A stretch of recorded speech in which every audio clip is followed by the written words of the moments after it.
Salut à toutes, c'est le commandant Tolric. Alors, comme tu peux le voir, cette voile ne ressemble plus au gréement précédent. En effet, là j'ai encore changé d'option, euh, puisque désormais je passe à l'option de la voile gonflable. Donc, euh, un gréement tout à fait différent que celui retenu précédemment, le gréement d'Inarig, c'est-à-dire inspiré des phares carrés des grands voiliers d'antan jusqu'au capornier du début XXe siècle. Donc gréement carré, mais adapté donc technologies actuelles, hein, technologies high-tech d'aujourd'hui. Donc c'était un type de gréement tout à fait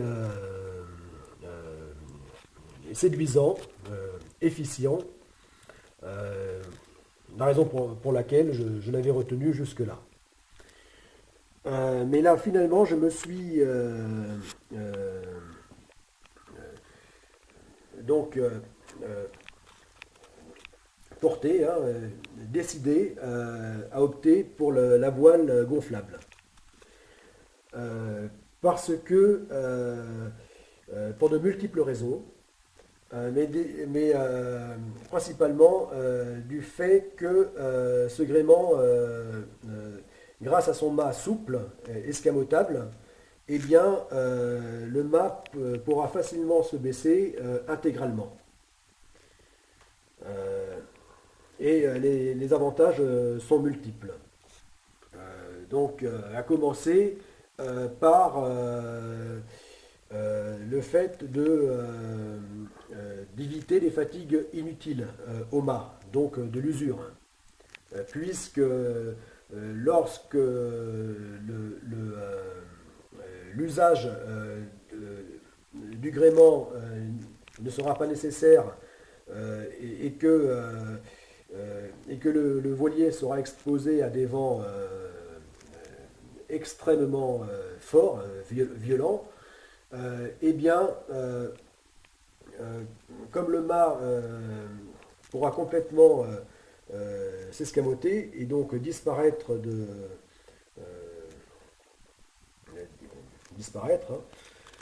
hein, c'est-à-dire entièrement entrer dans le navire, eh bien, euh, il ne subira plus aucune fatigue due donc à ces contraintes, à ces énormes contraintes. Oui, parce que le mât étant gigantesque, l'ensemble étant gigantesque, euh, les contraintes le sont proportionnellement. D'où une fatigue des matériaux euh, augmentée. Voilà. Donc, déjà, il y aura cette économie de fatigue inutile. Ensuite, le fardage. C'est-à-dire que il n'y aura plus cette exposition donc au vent. Parce que mine de rien, même les voiles ferlées, les voiles rentrées, eh bien, les mâts euh, représentent une surface donc très importante. Euh, Ensuite, d'abaisser le centre de gravité, même si là il s'agit d'un multicoque, donc moins sensible donc en termes de stabilité, eh bien, quel que soit le type de navire, on a toujours intérêt à avoir le centre de gravité le plus bas possible. Euh, voilà, donc les multiples avantages de ce type de gréement. Voilà la raison pour laquelle enfin les raisons pour lesquelles finalement j'opte définitivement pour ce type de gréement. Voilà. Même si le gréement Dinaric me convenait très bien lui aussi. Voilà, convenait parfaitement à ces deux grands navires du projet Goddess Ark.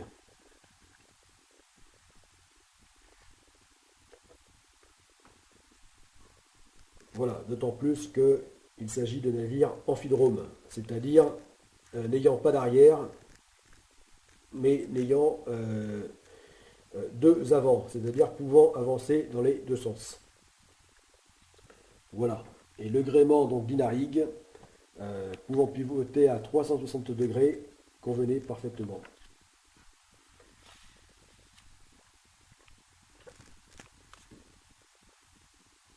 Mais pour d'autres raisons, ce gréement, donc de type Marconi, bien qu'il soit de type Marconi, convient parfaitement lui aussi, et même mieux sur d'autres aspects que le gréement Dinaric. Voilà. D'où ce choix définitif de la voile gonflable, flat sail.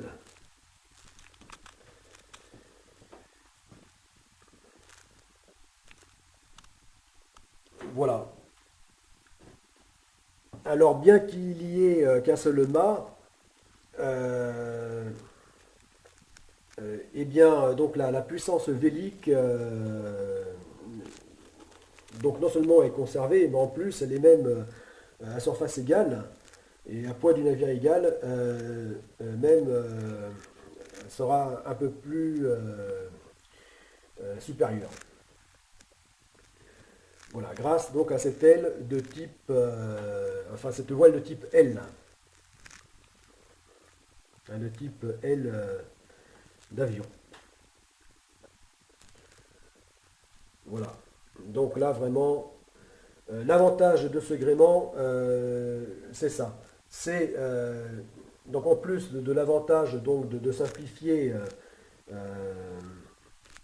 en termes de cordage, de winch, d'équipement, et bien de simplifier donc le gréement, et bien d'être totalement escamotable, puisque télescopique. En plus de ces avantages-là, aussi l'avantage d'être, enfin bon, comme je viens de l'expliquer, hein, diminuer,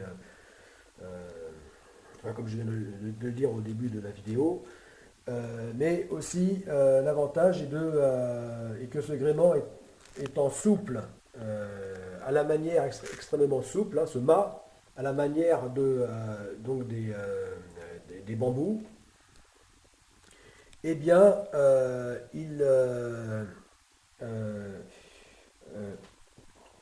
les efforts seront moins importants. Voilà, les contraintes dues donc au vent donc, et à la mer, aux conditions de navigation, seront diminuées du fait de la souplesse du mât. Euh, et, euh, euh, et donc ce sera donc un très grand avantage compte tenu du gigantisme de ces voiliers. Ayant quand même une masse de 18 000 tonnes à tirer, à tracter, eh bien, donc le mât devra supporter ces efforts colossaux. Voilà, donc à surface, à poids du navire et surface égale de voile, eh bien, donc là, les efforts seront nettement diminués. D'où l'intérêt supplémentaire de ce gréement.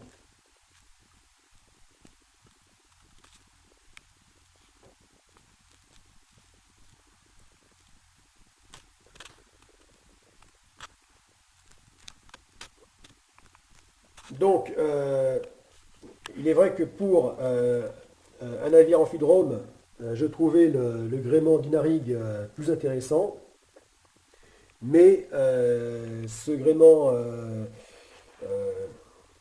de type Marconi, eh bien, du fait que le navire est amphidrome, les virements de bord seront finalement moins rudes que sur un navire normal, un navire conventionnel, c'est-à-dire ayant un arrière et un avant, euh, voilà, une poupe et une étrave. Donc là, les virements de bord, enfin, il n'y aura pas de risque d'empannage violent qui pourrait être fatal dès lors qu'il s'agit de gigantisme.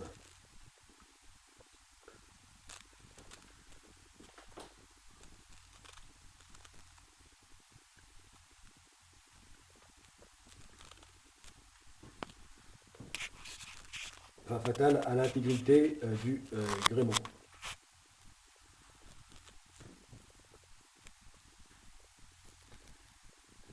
Donc du navire.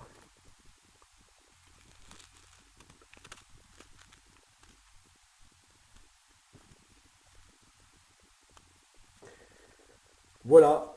Donc, bah, ça ne change rien donc le fait de passer du gréement d'Inarig au gréement à voile gonflable, eh bien, ne change rien donc au rapprochement euh, donc des deux grands navires du projet Godessark aux navires de type Drakkar, Viking. Donc, comme je l'ai dit déjà dans les vidéos précédentes, euh, euh, déjà dans la conception, dès le départ, l'aspiration au Drakkar était présente, mais là, le fait de passer enfin au départ c'était à 8 mâts, là, euh,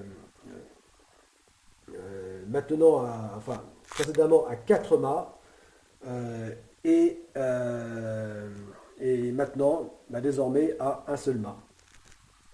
Donc le fait qu'il n'y ait qu'un seul mât, avec toujours ces étraves inversées, mais là euh, remontantes, dont le bordé remonte très haut, eh bien, donne vraiment un aspect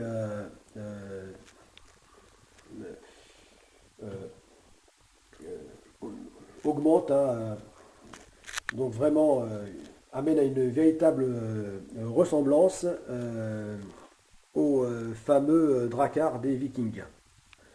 Voilà, navire, Drakkar, Knorr, Knar ou encore Draken, hein, les différents noms et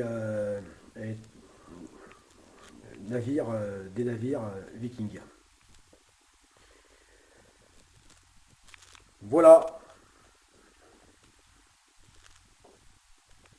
à plus.